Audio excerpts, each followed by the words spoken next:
दोस्तों नमस्कार। आज हम लोग डिस्कस करने वाले हैं इस घोड़े को क्या हुआ है और किस तरह से इसको हम लोगों ने ठीक किया। इस बारे में हम लोग इस वीडियो के माध्यम से चर्चा करेंगे। ये एक घोड़ा है जो प्रेजेंट किया गया था कि खड़ा नहीं हो पा रहा है और पोस्टीरियर इसमें वीकनेस था और इसका ब्लड रिपोर्ट में कहीं भी कोई प्रॉब्लम नहीं दिख रहा था।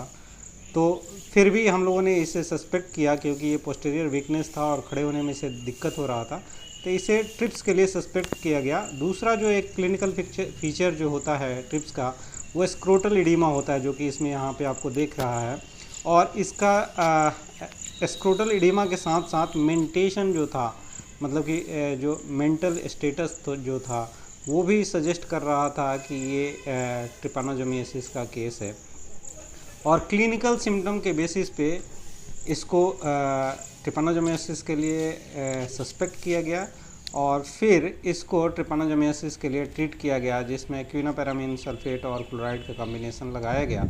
और उसको लगाने के बाद उस दिन ये काफ़ी परेशान था और इसका मेंटेशन जो था वो फर्दर डेटरेट हुआ था।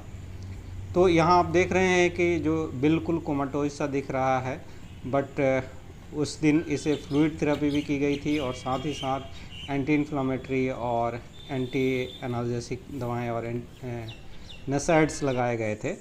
नेक्स्ट डे भी इसमें कोई मेजर इम्प्रूवमेंट नहीं दिख रहा था और ये कोमाटोज सा था।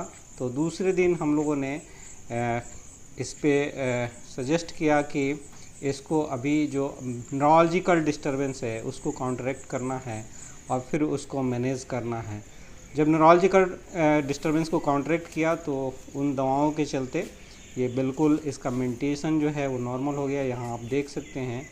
और ये इस तरह से लगने लगा कि इसे सपोर्ट करके खड़ा किया जा सकता है। और जब इसे सपोर्ट किया गया तो ये खड़ा हो गया और इसकी न्यूरोलॉजिकल जो एक्टिविटी थी वो बिल्कुल नॉर्मल हो गई थी तीसरे दिन पे। तो यहाँ मुख्य बात ये है कि हम लोगों ने जब ये कोमाटोज था तो न्यूरोलॉजिकल डिस्टर्बेंस को कैसे कंट्रोल किया और उसके लिए क्या क्या किया, ये आपको जान लेना चाहिए। सबसे पहले हमें अगर न्यूरोलॉजिकल जिस तरह से डिस्टर्बेंस था वो इंडिकेट कर रहा था न्यूरो इन्फ्लामेशन है और ब्रेन इडीमा है, तो उसको राइड ऑफ करने के लिए हम लोगों ने डेक्सामेथासोन का इस्तेमाल किया सिंगल शॉट। लेकिन आप ब्रेन इडीमा को जब भी राइड ऑफ करना चाहते हैं डेक्सामेथासोन से, तो आपको हाई डोज में डेक्सामेथासोन देना होता है। और उस समय हम लोगों ने 0.5 mg पर kg बॉडी वेट के हिसाब से डेक्सामेथासोन इस्तेमाल किया। दूसरी दो चीज़ें हमने और इस्तेमाल की, एक पेंटॉक्सीफाइलिन।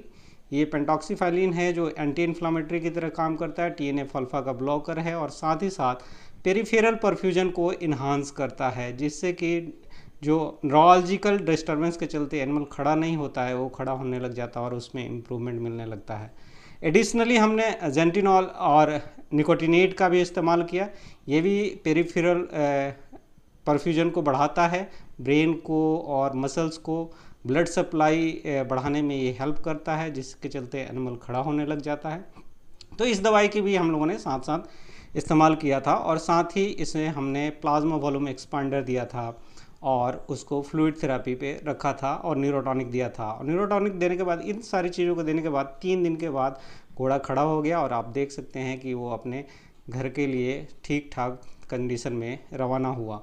तो हमारे इस वीडियो को बनाने का मकसद ये है कि आप किसी भी केस को अगर प्रॉपरली क्लिनिकली भी डायग्नोज करते हैं और होपलेस नहीं होते हैं और सही डायरेक्शन में ट्रीटमेंट करते हैं तो उसमें इम्प्रूवमेंट मिलता है और फिर वो केस ठीक हो जाता है। तो कहीं भी परेशान नहीं होना है, आपको राइट डायरेक्शन में इलाज करना है और जो पैथोलॉजी चल रही है उसको टारगेट करना ज़रूरी है। तो अगर आप पैथोलॉजी को टारगेट करेंगे और उससे स्पेसिफिक मेडिसिन देंगे तो ज़रूर इम्प्रूवमेंट मिलेगा। तो मुझे लगता है ये वीडियो आप लोगों को ज़रूर हेल्प करेगा अपनी कंडीशन। मेरे साथ बने रहने के लिए बहुत बहुत धन्यवाद। अब तक अगर आपने मेरे चैनल को सब्सक्राइब नहीं किया तो प्लीज़ सब्सक्राइब करें और अपने दोस्तों के साथ शेयर करें। धन्यवाद, नमस्कार।